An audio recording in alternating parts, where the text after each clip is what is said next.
Well, good morning, everybody, and welcome to Housing is a Human Right Toowoomba Forum. Thank you for taking the time to be here today, and I'm excited to be able to explore the various options available within the tiny home movement that we could potentially incorporate into the Toowoomba region. Today's forum will run as follows. I will introduce myself and how I came to be speaking here today. We will acknowledge how the United Nations Human Rights Charter and various other covenants, in addition to the Queensland Human Rights Act 2019, holds all government representatives and departments accountable in addressing homelessness within our community. We will then explore the tiny home concept. Following this, we'll get just a little bit political. We have an amazing speaker here with us today and some submissions from two different political parties. They're all passionate about social justice, and they will be sharing their knowledge and how they are fighting for us down in the big house. Following this, we have the privilege to connect with the United States-based Community Supported Shelters CEO Todd Snyder, and this will be opened by an open floor Q&A, both here and for anyone on Zoom. I would like to do an acknowledgement of country. We acknowledge the traditional owners of country throughout Australia, specifically on the land we stand, the Jagira, Gayabal and Jarowair people that inhabited this land over 4,000 years before European settlement. We recognise their continuing connection to land, water and culture. We acknowledge that these lands were stolen and sovereignty was never ceded. We pay our respects to elders past, present and emerging. So good morning. My name is Ellisa and I am facilitating today's forum, Housing is a Human Right. I have been a resident of Toowoomba region since 2006. This includes life within small towns, within Toowoomba City and on rural farms. This topic of homelessness is not my career choice or my education, but as you'll hear shortly, I am familiar with the stresses of being at risk of homelessness. I'm currently a first year student of a Bachelor of Islamic Studies at Charles Sturt University. I'm currently establishing a foundation in Toowoomba specifically to assist Islamic women who may be experiencing or recovering from domestic violence. I also participate in many interfaith dialogues within Toowoomba. So we're here today because I created a petition called Housing is a Human Right. In October 2020, it was becoming more and more evident that homelessness was increasing in our city. I have been following the tiny house movement and how other countries address homelessness for some time. Initially, I contacted Toowoomba Regional Council to inquire whether the land was available to establish emergency accommodation or women's refuges. At that time, the answer was from the council was that there was no land available. We know that 30% of our population need either emergency housing, social housing, or affordable housing at any time. And with numbers between 500 to 1,000 people per night sleeping roughly, I firmly believe that a collaborative approach between local, state and federal governments should ensure that land availability, as well as adequate funds, is continually upheld. So as a result, I commenced the change.org petition, and within 3 to 4 months, we had 17,000 signatures. And the momentum keeps growing. As previously mentioned, I have been following the tiny house movement for a long time. I'm currently on a sustainable and affordable home journey of my own, where I am the owner builder of a shipping container home. It will be ultimately solar powered, water harvesting, and mostly constructed with recycled materials where it's legally possible. You can follow our journey on Facebook, which is called The House Mum is Building. This building adventure came about as women with children and women over 50 are all at higher risk of homelessness, partly due to the rising cost of living. unavailable affordable housing, and the wage gap. When facing this situation, you need to have the ability, options, and supports to decide on what to do. So I decided to design and construct a low carbon footprint, sustainable home for my children and I that is affordable. I am one of the statistics that we hear about. We know that Australia is facing an array of pandemics and women's homelessness is a main offender. Domestic violence is a major contributor to women being homeless. I propose that we can provide practical, affordable, safe and sustainable housing for women and all people, obviously.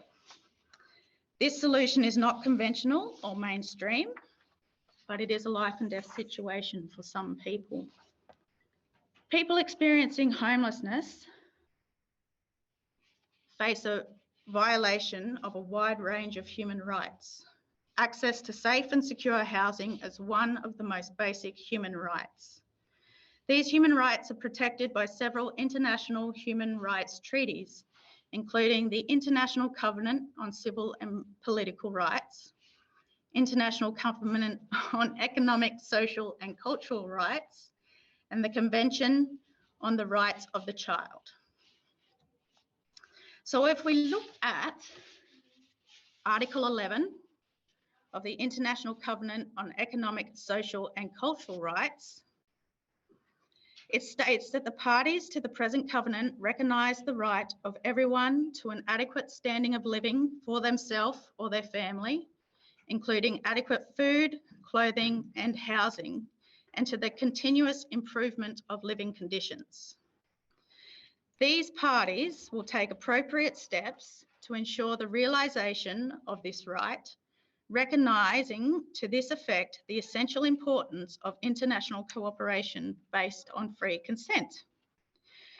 Every person has the right to adequate standard of living, which includes the right to adequate housing. The right to housing is more than simply a right to shelter.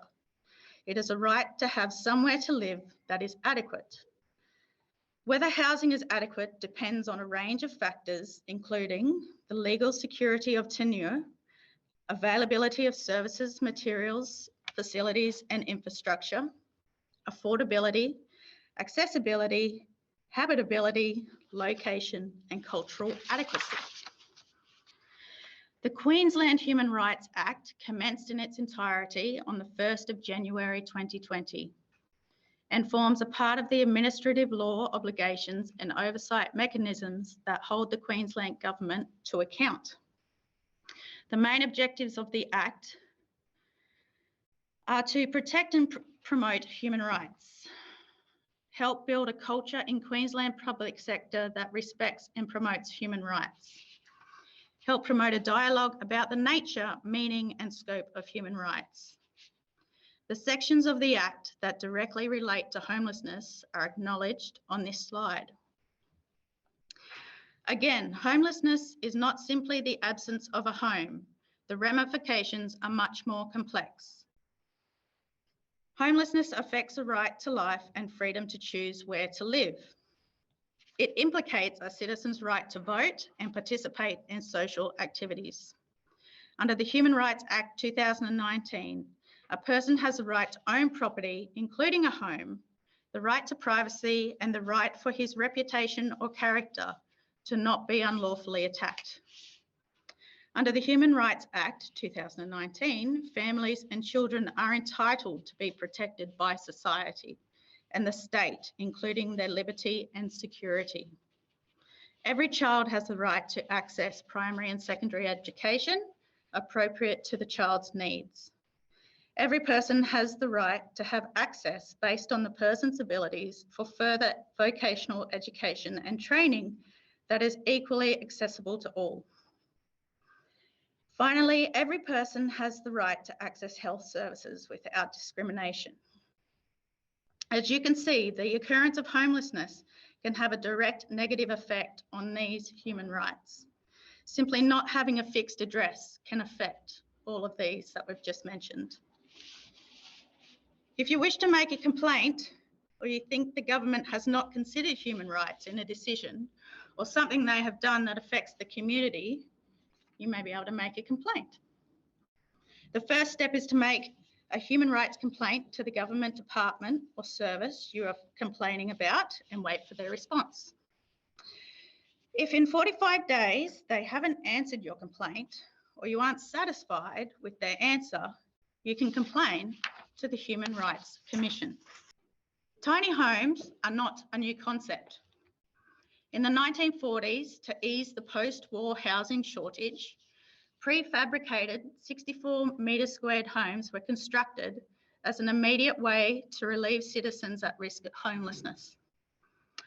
In 1973, Lloyd Kahn and Bob Easton authored a book called Shelter, which investigated various ways that shelter is obtained across the globe, including tiny homes and how they benefit members of society.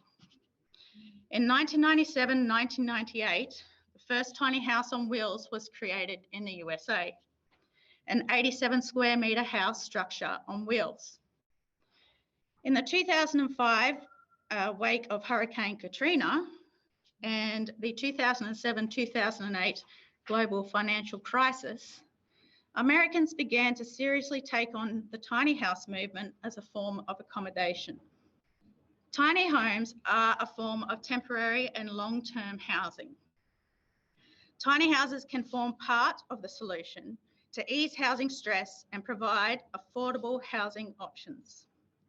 Surprisingly, tiny homes can be utilised by a wide range of potential residents, from those seeking an alternative lifestyle, teenagers seeking independence, the elderly seeking to downsize, those who work seasonal employment, and want to travel with their home that's not a caravan, and finally, as affordable and emergency housing.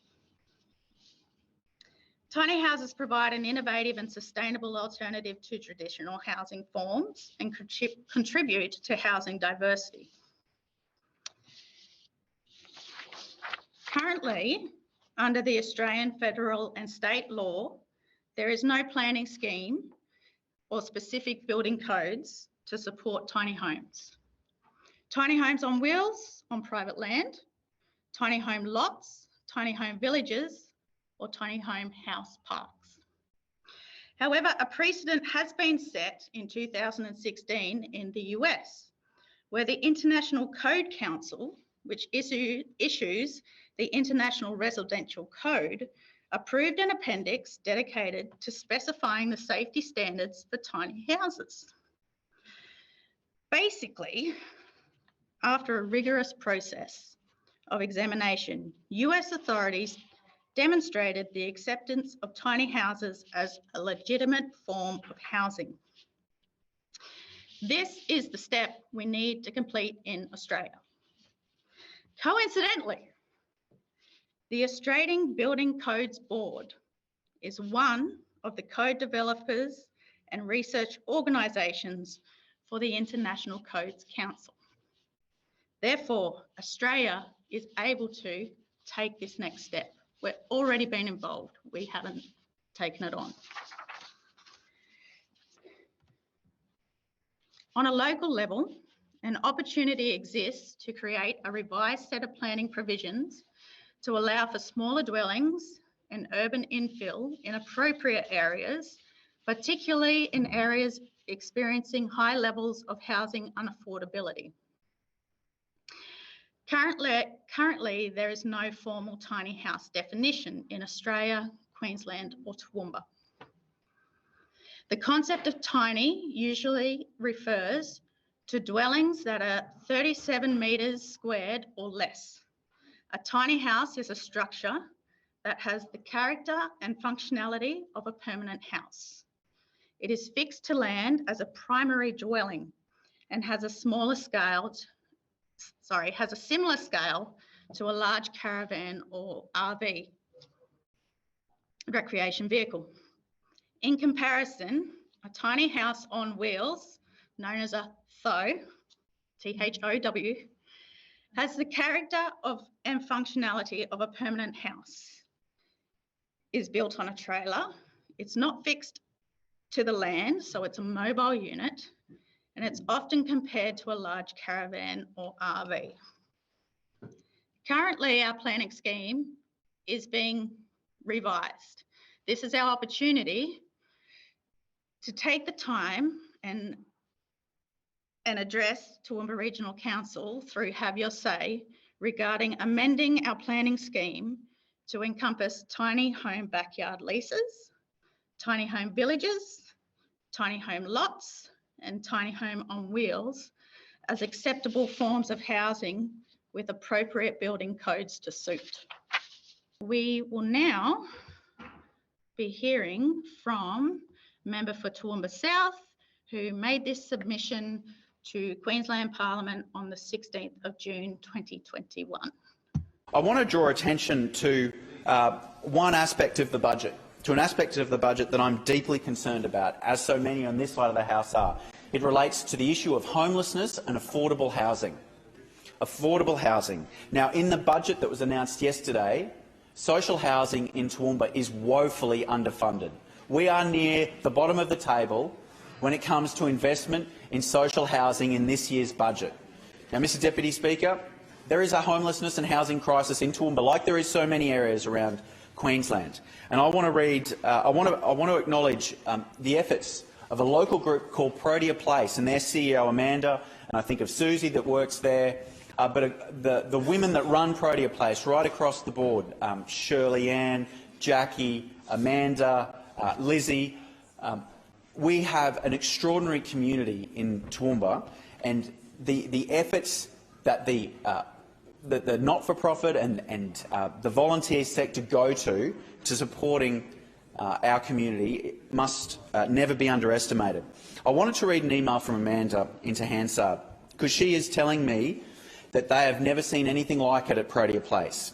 She has told me that today they arranged a motel for a young mum and two babies under 2.5 who had reached out to her.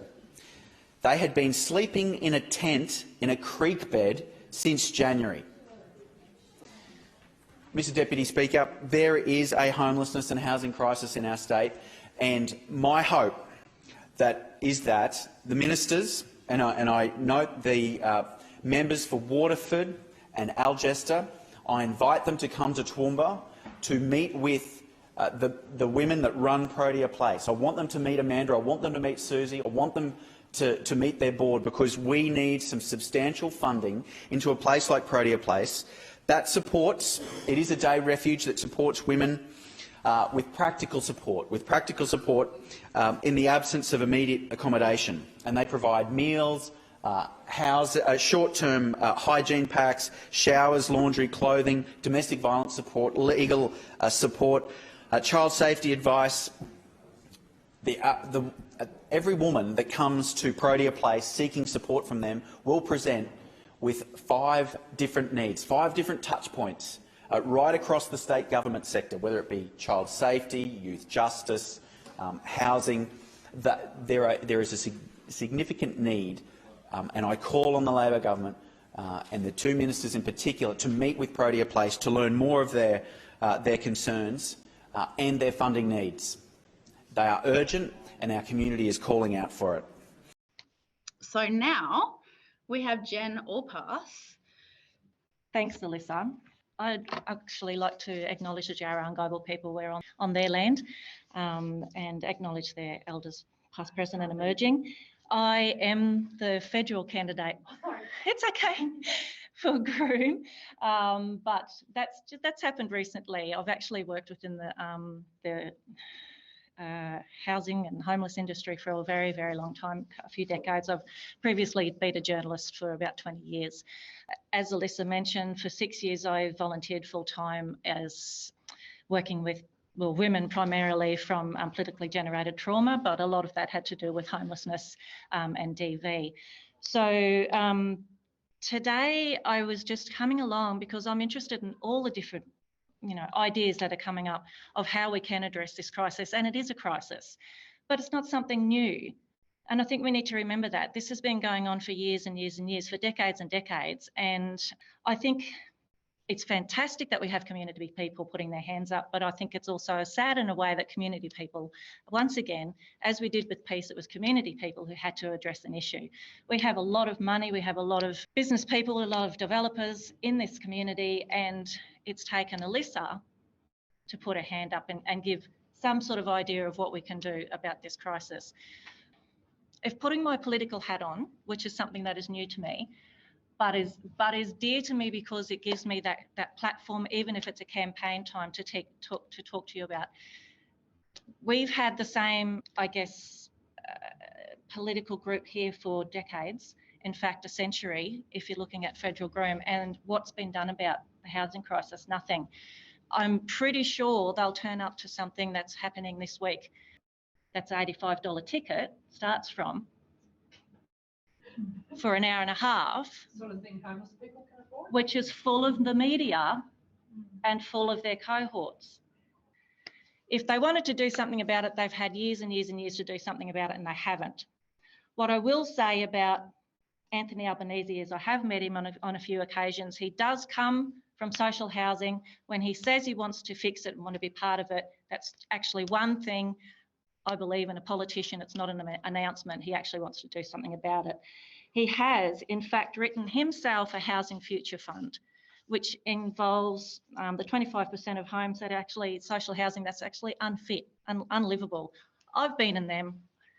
I've tried to help people escape from those sort of housings. I've actually put my foot through a floor in one of those houses that people are expected to live in. So when he says this, it will be something that I will make sure will happen as well if they happen to get in. You know, it also includes social housing, but affordable housing. Now we have developments going on everywhere here. We have a massive development just north of us, tiny wee little blocks with $500,000 plus homes on there. Well, none of us can afford that anyway. So if we've got the land, why are we putting on these homes that nobody can afford to live in? Why are we then allowing all these homes to be bought? Someone's got 10 rental properties, someone's got 9, someone's got 8. Let's worry about their negative gearing. But then they put the rent up so high that none of us can live at that anyway. So this is what I would like to see. I would like to see ideas like the tiny homes. There are other ideas, I'm sure, that are coming that could be looked at that may not be economically sound for the high echelon, but they certainly would be for the people living in them. They certainly would be for the construction industry. They certainly would be for the people who could work on be employed to build those homes locally. There's absolutely no reason why we couldn't build tiny homes and source that what you need to do that from here, the manufacturing from here. So my thoughts are thank you, Ellisa, for bringing this to our attention, for us to be able to sit here today and see, you know, whether this would fit here, where this would fit. Will we get Commonwealth grant land to put that on? You know, we've got a lot of owned land sitting here with nothing on there, waiting for it to maybe the prices to rise so we can put more developments on there. It would be very nice to have seen our sitting members here today, wouldn't it? Maybe you're not, you know, maybe they didn't realise the media were coming, you know? Okay, so I'm sorry about that, but this community is something I'm very passionate about. I wouldn't have put myself in this position if I wasn't. After the decades of working, volunteering in the homeless shelters with family members as well as the wider community, this is very close to my heart. So I'm just really keen actually to see what else we've got planned for today. And then, you know, let's not just stop it today or this week when we have the chamber and everyone else coming in for that one day, for their morning. Let's keep the discussions going. Let's get those ideas happening because something has to happen. And if we wait on the certain few people, I think we're going to be waiting another decade. And if you're waiting for elections, we could be waiting for another 100 years before we actually get someone else here in this community who's going to fight for this. So thank you very much. If technology works, I can share this with you. That was sent to me by Senator Larissa Waters. Housing is a human right and it should not be treated like a commodity. Just like the rest of the nation, Queensland is in a housing and homelessness crisis. And over the last few months, I've met with organisations right around the state, like the North Queensland Domestic Violence Resource Service in Townsville, the Women's Centre FNQ in Cairns, and the Cairns Homelessness Services Hub. Every single support service that I meet with tells me the same story. They're doing everything they can to help people in need, but there is no crisis housing. There is no transitional housing, and there is no long-term public or private housing to send people to. These services are relying on minuscule budgets to put people up in hotel accommodations. Budgets that are meant to last for a whole year are running out by the end of February. There are 47,000 people on the social housing waiting list in Queensland, and almost 9,000 of them are children. The average wait time is 2 years, but many people wait far longer than that. And while they wait, they move from insecure accommodation to insecure accommodation, or they stay in abusive relationships because they've got nowhere else to go, or they sleep in cars, or they risk losing work and regular attendance at school or university because they cannot find a home. It's even harder for people with disability looking for homes that they can access safely, for First Nations people or for people from coal communities for whom navigating a complex social housing system is overwhelming, harder again. A woman in Yarrabah just rang my office about an hour ago saying that she's been on the social housing waiting list for 23 years. She now has 3 kids that need a roof over their heads too. I spoke to a woman on the Sunshine Coast who's living on the aged pension. She was facing eviction into homelessness after her rent was increased by $80 a week by a profiteering landlord looking to cash in on the influx of people moving up from Melbourne and Sydney to avoid lockdowns. There are no other suitable affordable homes for her on the market, and her experience is similar to so many other older women, which is why older women are the fastest growing demographic of homeless folk in this nation. Another young woman was given crisis accommodation during the first COVID lockdown measures in April 2020, but once that was no longer available, she had to sleep in her car. Now, my office managed to advocate for her and help her find appropriate housing through a local provider, but those local providers are overstretched and under-resourced, and it shouldn't take individual lobbying for every Queenslander to find a safe, accessible and affordable home. Towns in Queensland are facing a chronic undersupply of public and private housing. This is a national crisis. But the Liberal, National and Labor parties continue to accept massive donations from the property development industry to the tune of almost $30 million since 2012. And so their policies benefit developers, investors and the banks, and those stay in place. Under this government, it's cheaper to buy your 5th or 6th home than your first. It is a national disgrace. Everyone deserves a home.